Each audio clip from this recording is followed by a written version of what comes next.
성경에는 유다의 행적이 거의 나타나지 않고 있지만 사도 요한이 그의 복음서에 유다의 매우 뜻깊은 질문을 기록하고 있다.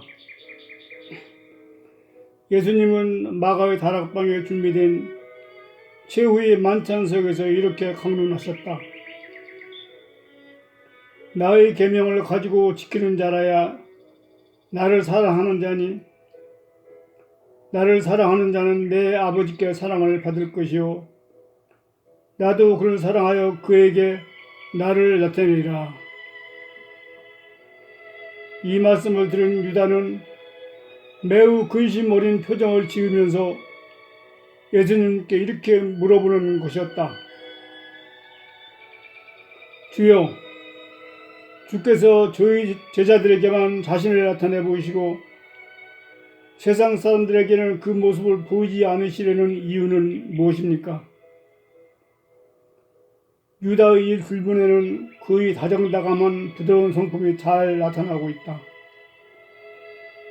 그의 가슴 속에는 자기 믿음을 뽐내는 교만함도 아니요 베드로처럼 예수님을 책망하는 말도 아니고 단지 세상에 묻혀 주님을 모르고 복음을 듣지도 못하며 살아가는 불쌍한 사람들에 대한 연민의 정이 가득 차 있었기 때문이었다. 예수님이 자신의 모습을 세상 사람들에게는 나타내지 않으시고 다만 보잘것없는 무리들인 12명의 제자들에게만 보이시겠다는 것 같아서 도저히 예수님의 말씀을 이해할 수가 없었던 것이다. 예수님은 이 세상에 오신 구세주였다. 왕 중의 왕이요 만인의 주이신 그는 이 세상에 그의 왕국을 세우시려고 오셨다. 세상 사람들을 용서해 주시고 구원하시겠다는 것은 실로 세상 사람들이 원하는 바요 이보다 더 기쁜 소식은 없는 것이다.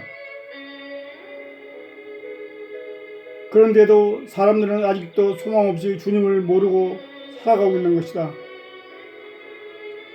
유다는 너무도 안타까운 자기의 심정을 억제할 수가 없었다. 어찌하여 주님은 우리들에게만 자신을 보이시고 세상 사람들에게는 모른 척 하시는 건가? 유다는 참으로 경건한 믿음의 소유자요 참된 예수님의 제자였다.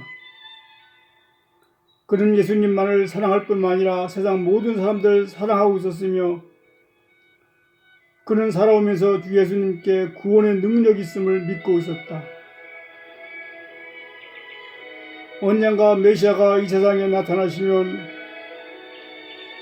이 땅의 모든 사람들이 하나님 나라를 보게 될 것이라는 유대사의 전통적인 견해를 철저히 믿고 있었건만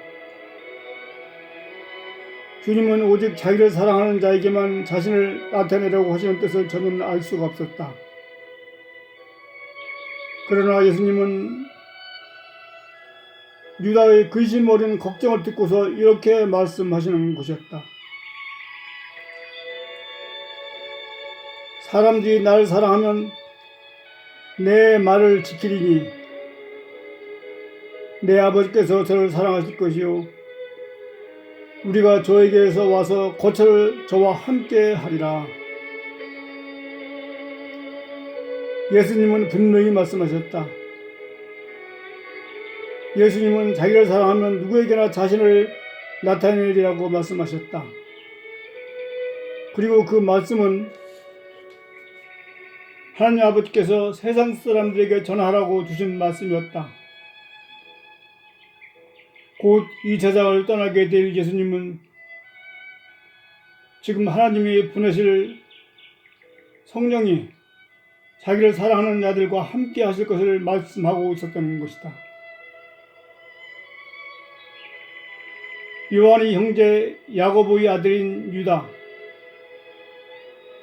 유다라는 이름은 유대사회에서 매우 흔한 이름이었으며 여호와가 인도하신다라는 매우 좋은 뜻을 지닌 이름이지만 예수님을 배반한 가룟 유다와 같은 이름이어서 오히려 부정적인 인상을 주는 이름이 되어버렸다. 그리하여 요한도 그의 복음서에서 이 유다를 나타낼 때는 가룟인 아닌 유다라고 표현하고 있다. 그런데 누가는 누가복음과 사도행전에서 그를 유다라고 기록하고 있지만 마태와 마가는 그를 또 다른 이름인 다데오라고 쓰고 있다. 그런데 이 다데오라는 이름은 어린아이처럼 부드럽고 상냥하다는 뜻이다. 갈릴리의 작은 마을인 가이사라 빌립보에서 태어난 그는 성장에서 농부 생활을 하였다. 예수님께서 처음으로 기적을 행하신 가나의 혼인잔치에서 결혼한 신랑은 바로 이 유다라고 전해진다. 훗날 그는 예수님의 70인의 제자 중에 포함되어 있었지만 갈릴리 호숫가에서 요한과 아버지 야고보 그리고 다른 동료들과 함께 예수님의 부르심을 받고 12명의 제자 중에 하나가 되는 영광을 얻게 되었다. 사도 유다 역시 다른 사람들과 마찬가지로 성령 강림이 있은 후 유대와 사마리아, 시리아, 메소포타미아 그리고 아프리카의 리비아에 가서 복음을 전했다. 그는 항상 예수님의 모습을 그 손에 들고 다녔으며 이는 자기가 예수님을 통해서 하나님 아버지의 권능을 부여받았다고 믿기 때문이었다. 그는 특히 지금의 이란의 북쪽에 위치한 알메니아에 가서 서기 43년에서 66년까지 23년 동안 복음을 전하였으며 알메니아를 세계 최초의 기독교 왕국이 되게 하였다. 그곳의 성도들은 알메니아의 동남쪽에 위치한 아르타즈와 알파르에 세운 교회 안에 사도 유다를 기리는 사당을 지어놓고 많은 사람들이 그 사당을 참배하게 하였다. 로마의 지배를 받던 알메니아 사람들은 로마 황제의 기독교 탄압으로 극심한 고통을 받았지만 서기 313년 콘스탄틴 황제의 밀라노 칙령이 발표된 이후에는 많은 성도들이 줄지어 매년 하나님이 성스럽게 하신 예루살렘을 방문하였다. 그리고 예루살렘에 살면서 올리브산에 올라가 하나님께 예배 드리기를 좋아했다. 유다는 알메니아를 떠나 페르시아에서 전도 활동을 하던 중 이교도들에 의해서 창에 찔려 순교하였으며 그 시신은 칼라켈라시에 묻혔다. 그 후 몽골 군대가 침공해 왔을 때 그들이 유다의 시신을 해칠 것을 염려하여 다른 안전한 곳으로 옮겼으나 지금은 로마의 성 베드로 성당에 안치되어 있다. 예수님은 샬롯 시몬처럼 활달하며 과격한 성품의 소유자를 제자로 삼을 뿐만 아니라 유다처럼 매우 유순하고 다정다감한 성품을 지닌 사람을 택하시어 훈련하시고 결국에는 주님의 뜻을 온 세계에 전하는 사도로 사용하셨다. 중세의 독일과 프랑스에서는 성도들이 삶이 매우 어려운 공경에 처해 있을 때면 다른 어느 사도들보다도 사도 유다를 부르며 하나님께 간절히 기도하였다. 그들은 사도 유다를 환난을 당한 성도의 수호신으로 추앙하고 있었다.